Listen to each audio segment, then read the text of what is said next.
estamos começando agora o nosso programa de hoje, dizendo que o ano político nacional vai ser das CPIs.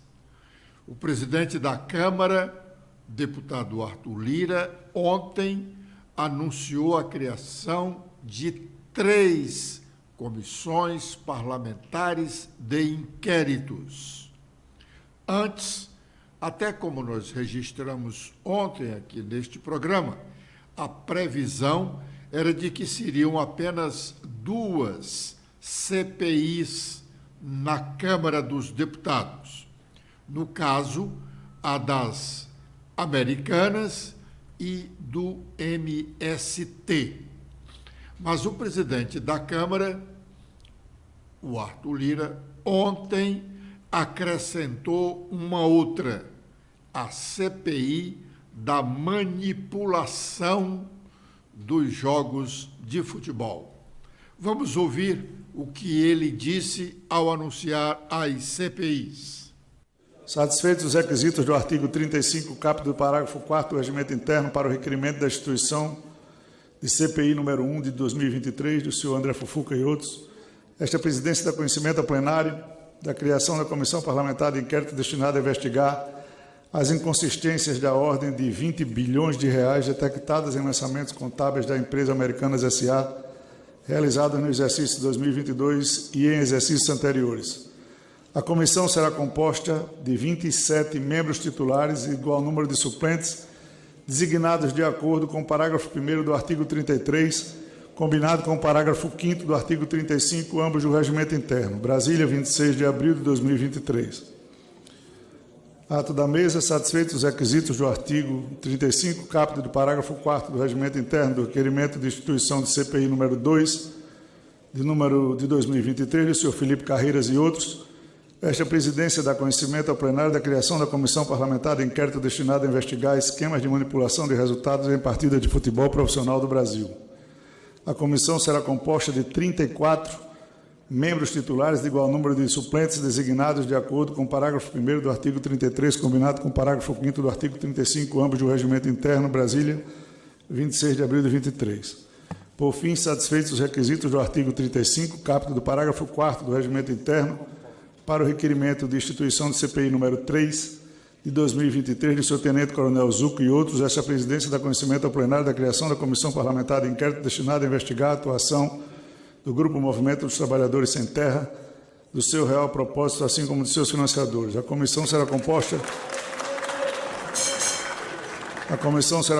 de 27 membros titulares, igual número de suplentes, designados de acordo com o parágrafo 1º do artigo 33, combinado com o parágrafo 5º do artigo 35, ambos do Regimento Interno. Brasília, 26 de abril de 23.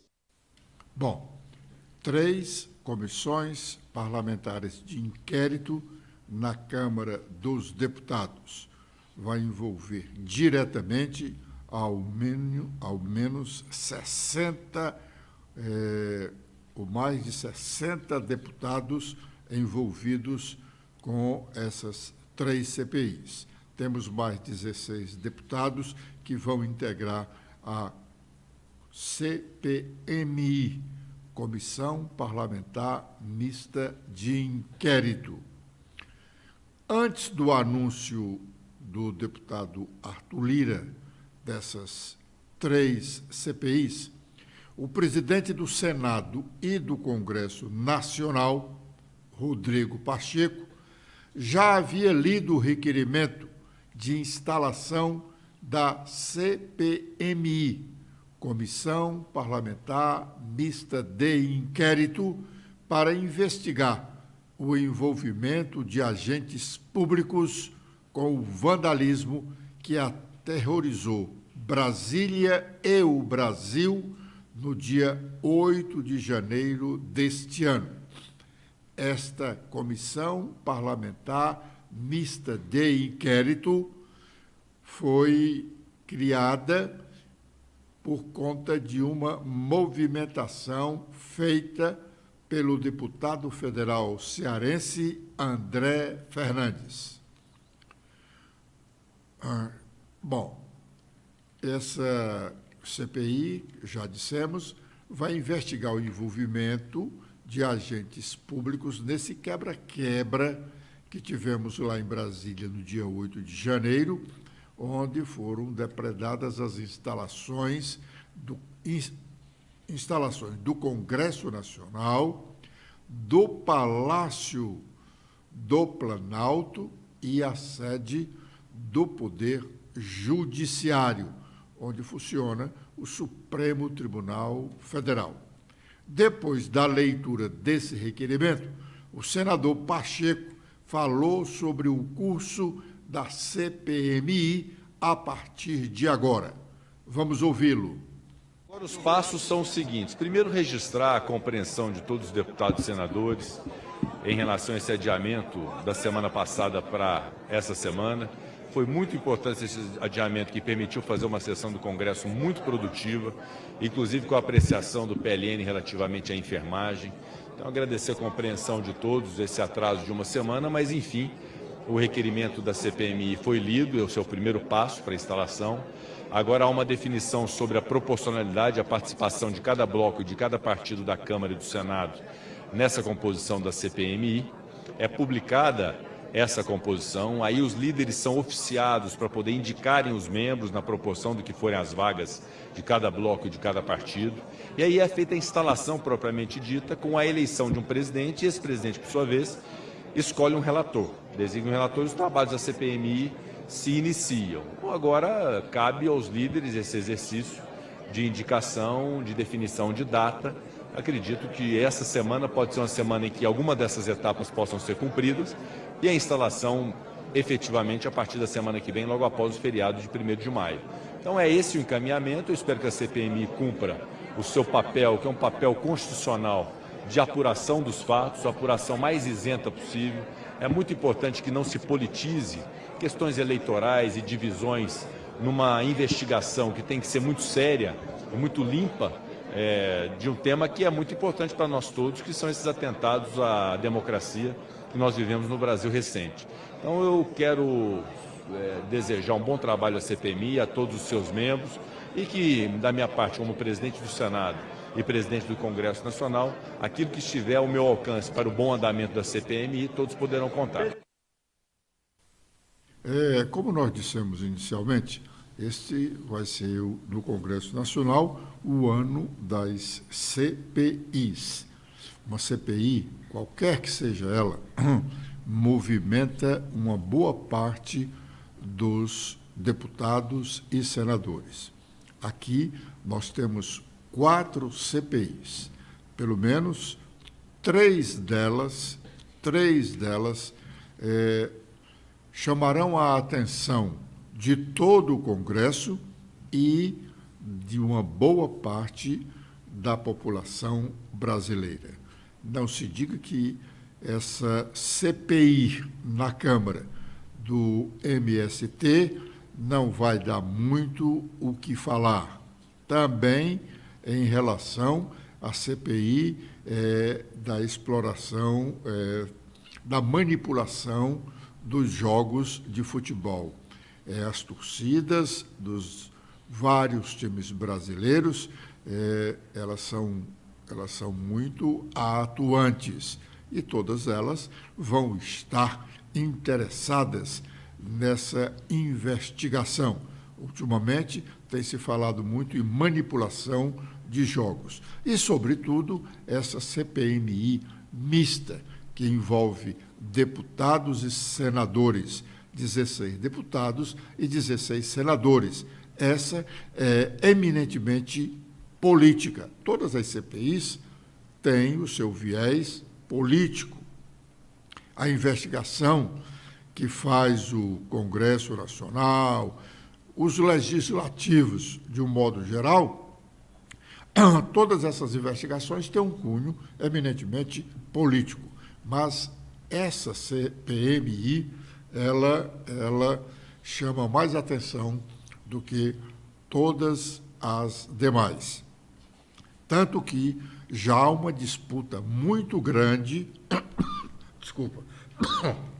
tanto na Câmara quanto no Senado, sobre a indicação dos integrantes Comissão Parlamentar Mista de Inquérito. Serão apenas 16 deputados e 16 senadores. Já começa, além do interesse individual de uma boa parte de deputados e senadores, também há um interesse político. E aí, o maior é envolvendo o presidente da Câmara, Arthur Lira, e o senador Renan Calheiro, apontado como um dos integrantes dessa CPI, com possibilidade de ser o presidente ou o relator, porque uma dessas duas posições será do Senado Federal. Se o entendimento for para que a Câmara fique com a presidência da Comissão Parlamentar Mista de Inquérito, aí o Senado ficará com a relatoria. Como compete ao MDB do Senado indicar um dos nomes dessa Comissão Parlamentar Mista de Inquérito, o nome mais cotado atualmente é o do senador Renan Calheiros, até porque confronta com o presidente da Câmara dos Deputados, embora este não possa participar da CPI, nem da CPMI. O presidente da Câmara não pode ter assento em nenhuma dessas comissões de investigação. Mas a luta política deles no estado de Alagoas é grande e ela chegou ao cenário nacional já há algum tempo. Renan Calheiro pode ofuscar a força de Arthur Lira no funcionamento dessas, tanto das CPIs da Câmara, como da CPMI no Congresso. Agora é o momento de fazermos o nosso primeiro intervalo e já estaremos de volta com a segunda parte do nosso programa.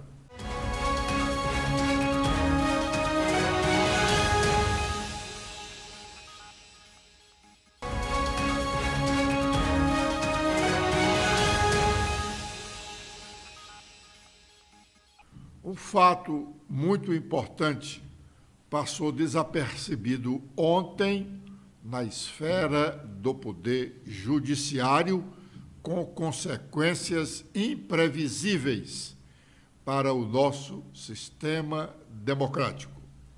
Atenção!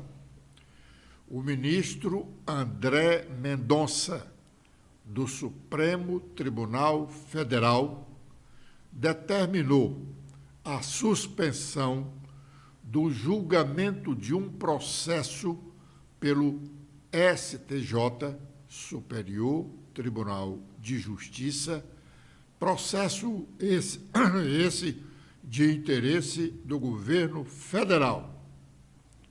E, alegando não ter recebido oficialmente a ordem do ministro Mendonça, o STJ julgou o processo e deu ganho de causa ao governo federal. Em português simples, o STJ desrespeitou uma decisão de um ministro do Supremo Tribunal Federal. Desrespeitar decisão judicial, seja qual ela for, é um grave crime perpetrado pelo cidadão ou instituição. Queira Deus que eles se entendam e encontrem uma saída honrosa para dizer que não houve desrespeito a uma decisão judicial.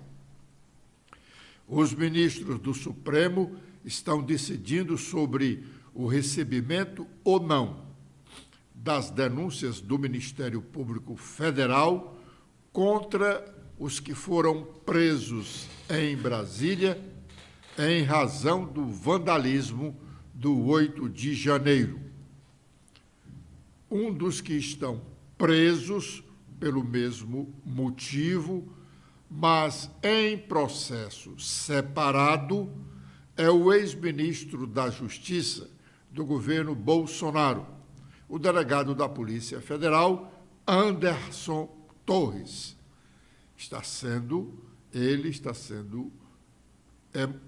Ele é motivo de preocupação do grupo de aliados de Bolsonaro. A instabilidade emocional de Anderson Torres, uma figura que foi importantíssima no governo do presidente Jair Bolsonaro até o fim do ano passado. E, logo depois, foi ser secretário de Justiça do governo do Distrito Federal. Está preso desde janeiro, metade do mês de janeiro, todo o mês de fevereiro e, praticamente, todo o mês de abril. Isso é um fato inédito no Brasil. Um ex-ministro da Justiça, ainda sem condenação, está preso por quase 90 dias. A situação de saúde dele, a instabilidade emocional, é motivo de preocupação, tanto que há um registro hoje em uma das notas soltas na edição do jornal O Estado de São Paulo. Stephanie. Olá, Edson, olá, internautas do blog do Edson Silva. O Estadão destaca que a defesa do ex-ministro da Justiça e ex-secretário de Segurança Pública do Distrito Federal, Anderson Torres, pediu ontem um habeas corpus ao ministro Alexandre de Moraes do Supremo Tribunal Federal. Segundo os advogados de Torres, ele teve uma crise de ansiedade na prisão, chorou de forma compulsiva, relatando enormes saudades de seus familiares, em especial de suas filhas, e expondo palavras e ideias sem nexo, e expôs seu desânimo com a manutenção de sua vida. O habeas corpus é fundamentado em um laudo psiquiátrico datado do último sábado, que recomendou a prisão domiciliar de Torres para conter crises e como forma de prevenção de suicídio. O ex-ministro de Bolsonaro está detido no batalhão da Polícia Militar em Brasília há mais de 100 dias, por suspeita de omissão diante dos atos golpistas de 8 de janeiro. Muito bem. Grande preocupação é dos bolsonaristas, é da possibilidade de Anderson Torres fazer uma delação premiada. Ele sabe muito sobre tentativa de golpe, tanto que encontraram na sua residência a minuta de um decreto em que o ex-presidente Jair Bolsonaro poderia continuar no governo. Essa delação premiada, se sair, pode ser mais um elemento para sepultar o caminho político do ex-presidente da República. E já, por outro lado, a preocupação do governo ainda persiste com relação a essa comissão parlamentar mista de inquérito, mesmo os governistas dizendo que o presidente Lula não tem nenhum óbice ao funcionamento dessa CPI, que os governistas não a temem. Mas o Anderson Torres, o ex-ministro da Justiça, está preso pelo delito da omissão. O fato de ele estar sendo considerado omisso em relação às providências que a Segurança Pública do Distrito Federal deveriam ter exercida para evitar o 8 de janeiro.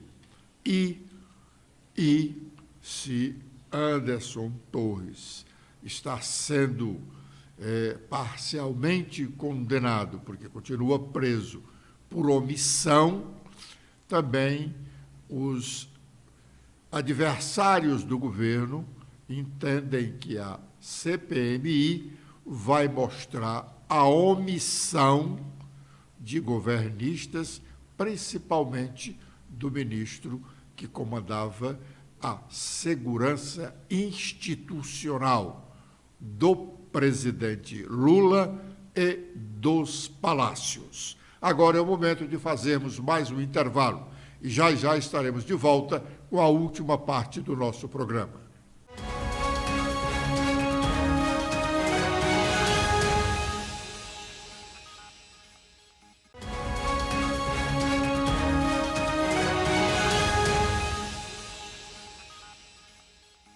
O ministro da Justiça, Flávio Dino, esteve ontem em Fortaleza para entregar umas viaturas e uma merreca de recursos para o governo Elmano investir na área da segurança. Vamos ouvir o que disse Flávio Dino na entrevista coletiva concedida ontem no Palácio da Abolição. Por isso, senhor governador, eu venho aqui com esse propósito de união, de integração. Nós estamos com o Pronace 2. Nós tivemos uma experiência do segundo governo Lula com o Pronace. Nós trouxemos o Pronace de volta, iniciamos a execução do eixo relativo ao combate à violência contra as mulheres, e isso resulta na entrega de viaturas, armamentos, armas letais, não letais, equipamentos, resulta na alocação de recursos, resultará na Bolsa Formação para, inclusive, aqueles profissionais das delegacias da mulher e das patrulhas Maria da Penha. Mas resulta, sobretudo, nessa articulação para que haja mais equipamentos, mais portas abertas. E o senhor governador pediu a nossa ajuda. O ministro da Justiça teve uma estadia rápida no Ceará. Agora é o momento de sabermos quais as nossas manchetes, locais e nacionais. Letícia. Olá, Edson. Olá a todos que acompanham o nosso programa desta quinta-feira. Com as atualizações feitas no nosso blog, temos que mais 250 investigados por os atos antidemocráticos do dia 8 de janeiro começam a ser investigados no Supremo Tribunal Federal a partir da próxima semana. Esse será o terceiro grupo de manifestantes que a Corte analisará. Por determinação da Justiça brasileira, o Telegram é suspenso temporariamente aqui do país. A decisão do juiz Wellington Lopes da Silva, da Primeira Vara Federal de Linhares, foi proferida após o aplicativo não fornecer informações solicitadas a respeito de um grupo neonazista atuante neste aplicativo. Após decisão do Superior Tribunal de Justiça, o ministro da Fazenda descarta enviar medida provisória para arrecadar 90 bilhões de reais. Fernando Haddad elogiou a decisão do Superior sobre os benefícios aos estados. Com o resultado, não será mais necessário alterar essa legislação. O Congresso Nacional aprova o projeto que garante crédito especial para o pagamento do piso da enfermagem. Ao todo, 867 mil profissionais serão beneficiados. A nova Lei 14.434, de 2022, define que o piso salarial dos enfermeiros será de R$ 4.750. Os técnicos de enfermagem deverão receber 70% desse valor e os auxiliares e parteiras 50%. Com os destaques nacionais, iniciando pelo Estadão, temos a principal manchete sobre impostos de empresas. MP para pôr fim a benefício à empresa pode correr em paralelo ao julgamento no Supremo Tribunal Federal. O governo obteve vitória no Superior Tribunal de Justiça, mas os efeitos da decisão foram suspensos por André Mendonça. Também tenho sobre freio cortado e armazém clandestino, sobre a criminalidade em São Paulo. E com os destaques do Globo, temos aqui principal manchete sobre busca na aprovação na Câmara Federal. O relator da PL das fake news faz últimos ajustes no texto. Com os destaques da Folha, temos que a CPI do dia 8 é criada sem espaço de comando para o PT de Lula e o PL de Bolsonaro. Bom, estamos chegando então ao fim do nosso programa de hoje, agradecendo a honrosa audiência e prometendo estar de volta amanhã. no mesmo horário. Letícia. Eu também faço meus agradecimentos a todos que acompanharam o nosso programa de hoje. Espero revê-los amanhã. Até lá!